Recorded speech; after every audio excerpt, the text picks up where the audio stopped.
gonna be up there.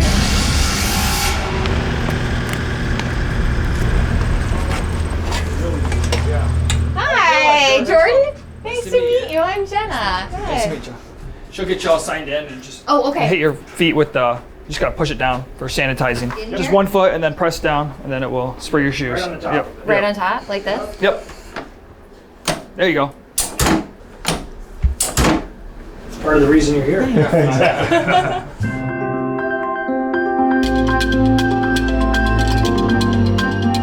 Welcome to Notre Dame Stories, the official podcast of the University of Notre Dame, where we push the boundaries of discovery, embracing the unknown for a deeper understanding of our world.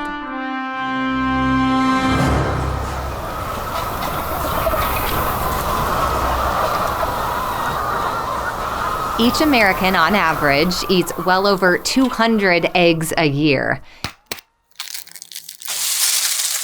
Yet you've likely never considered where your eggs come from. They're produced on farms like the one operated by Jordan and Thomas Hertzfeld. It's a family business and a way of life.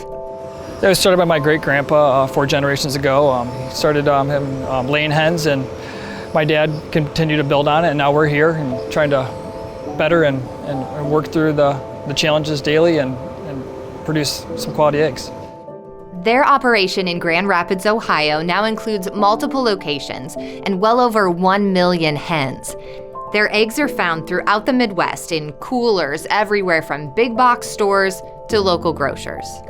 On a personal level, I mean, there's not many people that can go into work every day and their dad's down the office, their brother's right next to them. I have uncles that work up in the facility, so I think we're very lucky to be able to do that, and hopefully we can continue to do that for generations to come. Any farmer or business owner can tell you there is plenty to worry about in the day-to-day. But in 2015, a particularly threatening strain of illness arrived.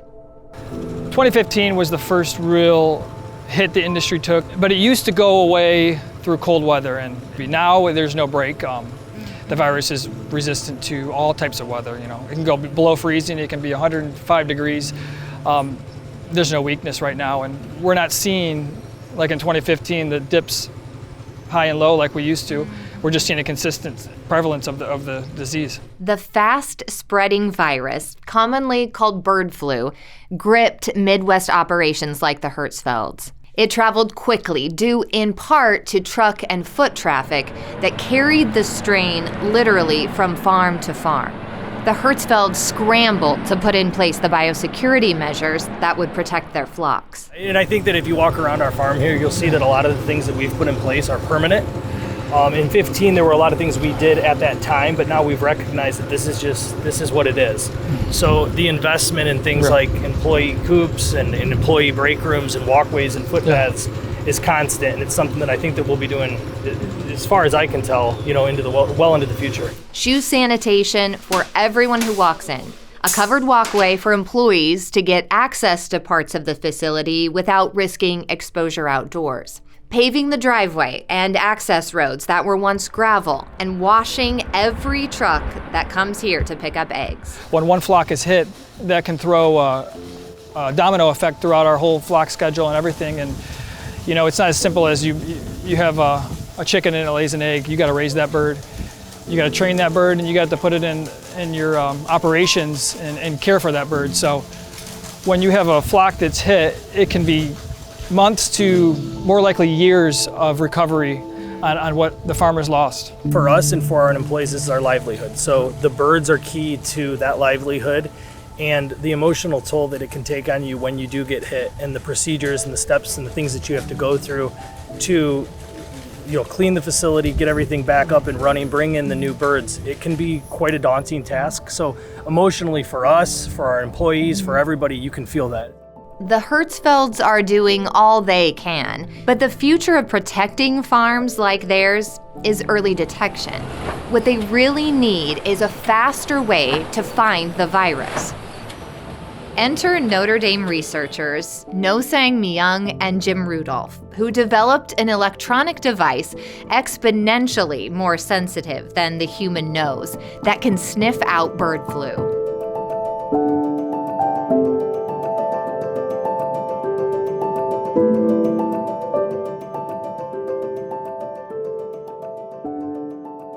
Jim and Nosang, so we just recently visited a large Midwest egg farm, and they're doing what they can to mitigate bird flu with all the biosecurity measures.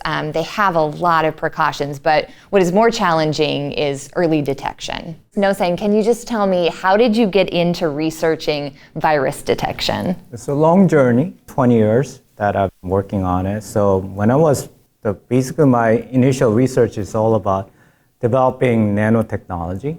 Can you explain what that is in layman's terms? So nanotechnology is actually changing a property of material by controlling the size. So electronic nose is mimicking a human nose. So let's think about our nose, how it works. So our nose has around 400 different receptors. So when you smell the odor, the receptor respond, transmit the signal through the nerve, and your brain remember what that signal are. So your brain is your processing power of computer. Then once you have a smell next time, which is smell of odor, then you can tell, oh, that is smell like orange. And Nosang was interested in taking this technology and applying it to a real world application. So we're talking about commercialization. Right now, we know, for example, if they detect, if they suspect avian influenza is on their barn, it's through visualizing their birds. Sure. They're not eating enough, they sound different, they smell different. It's through people walking through the barn, which they do a couple of times each day, and getting a hunch. Something's wrong with these birds. And then maybe wait a couple days, oh, something is wrong, they're not drinking as much water. Let me take a set of samples, send it to a lab, wait a couple days. By the time you get the results, the disease is spread through multiple barns.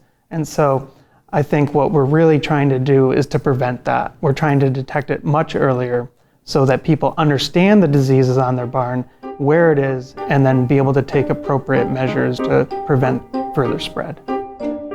Let's pause for deeper understanding. Back on the farm, Jordan and Thomas describe how their staff currently attempts to detect the virus. With our employees, they're walking this every day, checking on the health of the bird. And if you do see a bird that appears sick or a series of birds that appear sick, we get a mouth swab. It's sent in for testing. It is very labor intensive when you are swabbing these birds. When Ohio had it and we were in zones, we had to do daily testing of every one of these flocks.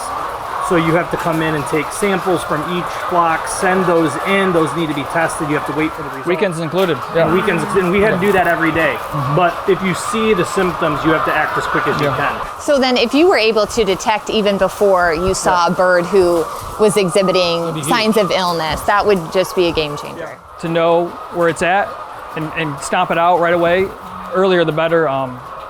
We could stop truck movement, we could stop employee movement, we could isolate that barn and potentially save millions of birds.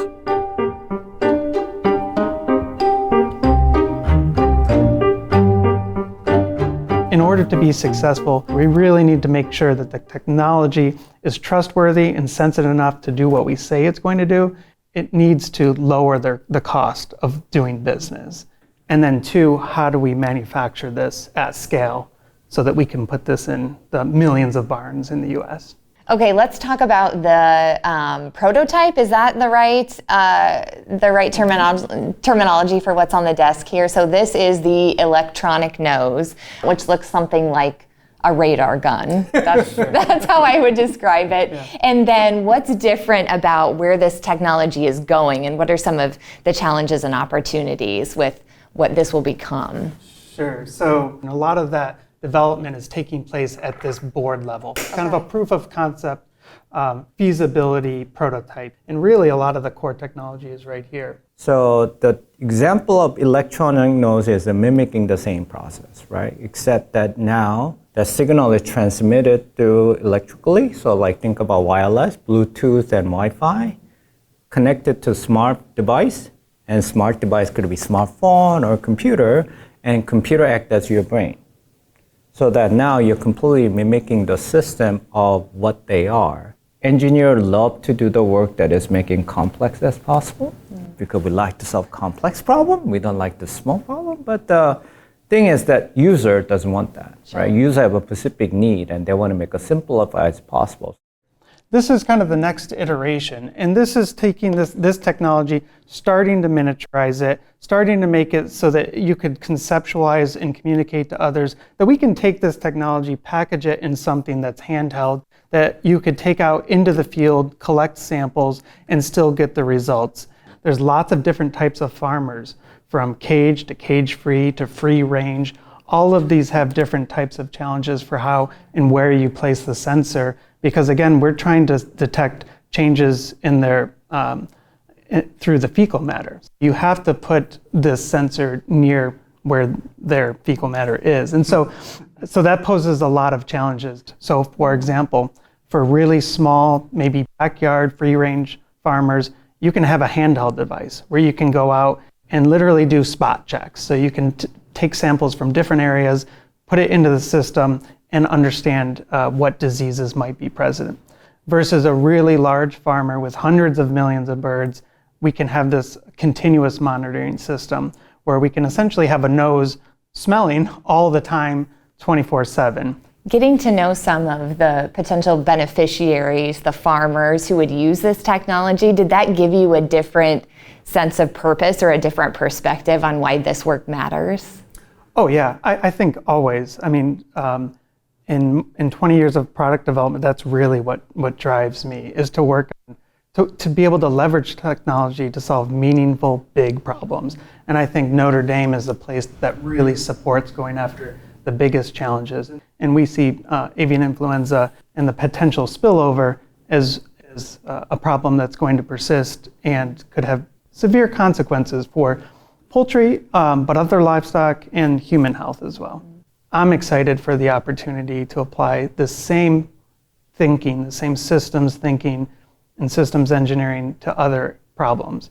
But I think this is just the start. It's really a platform technology that we can start leveraging for lots of different types of sensing applications, disease applications, and small, maybe even personal applications. You could see this technology being used in somebody's home. Mold, for example, or even if you want to know if your house smells bad. That could be an application.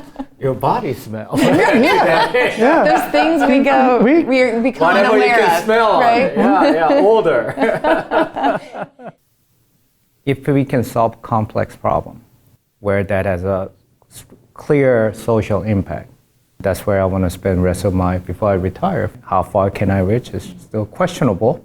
I'm questioning myself. So every day I wake up and say, what am I doing today to further improve the needle to go into that direction? And this is one of the prime examples how far we went. I think that we still have a long way to go. That may be, but the hope instilled by projects like the electronic nose makes it more possible for Jordan and Thomas to imagine the next generation of the family business and focus on the things that really matter. The appreciation was there when I was younger, but I think as I get older, as I have children and work with my dad and family daily, that appreciation grows, you know. Not a trick question. Notre Dame fans or Yes. Ohio State? Yeah, huge Notre Dame fans. Yeah. So how? We're in Ohio. Yeah. How'd that happen? Yeah, it goes way back to my grandpa. He was Yeah. a Notre Dame fan. So the best aspect of Notre Dame for us football is we all get together on Saturdays, the whole Yep. family. We've done that forever. So win or lose, hopefully win. That's a cool Yeah. part of it. We're happy together or we're all suffering together. Win or lose. That's what it's all about, right? Yeah, we're together. That's so family. Yeah. Very good. Thanks for joining us for Notre Dame Stories, the official podcast of the University of Notre Dame. Find us on stories.nd.edu and subscribe wherever you get your podcasts.